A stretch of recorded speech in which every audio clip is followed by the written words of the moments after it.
নারী এবং যুব সমাজের সুরক্ষায় আন্তর্জাতিক সম্প্রদায়কে সক্রিয়ভাবে যুদ্ধবিরতি ও সহিংসতা বন্ধে জোর দেওয়ার আহ্বান জানিয়েছেন জাতিসংঘে চীনের স্থায়ী প্রতিনিধি ফু কং। মঙ্গলবার জাতিসংঘের নিরাপত্তা পরিষদে আন্তর্জাতিক শান্তি ও নিরাপত্তা রক্ষণাবেক্ষণ, নারী ও যুব সমাজের ভূমিকা শীর্ষক বিতর্ক অনুষ্ঠিত হয়।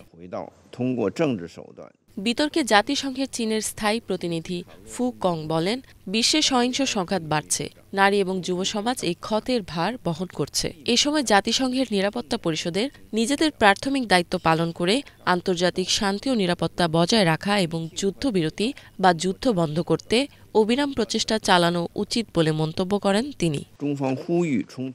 সংঘাতে জড়িত সব পক্ষকে আন্তর্জাতিক মানবিক আইনের অধীনে বাধ্যবাধকতা মেনে চলতে, নারী এবং যুব সমাজকে সামরিক লক্ষ্যবস্তু হিসেবে ব্যবহার করা থেকে বিরত থাকতে, মানবিক সহায়তায় জটিলতা দূর করতে এবং রাজনৈতিক উপায়ে দ্রুত বিরোধের নিষ্পত্তি ঘটিয়ে সঠিক পথে ফেরার আহ্বান জানায় চীন।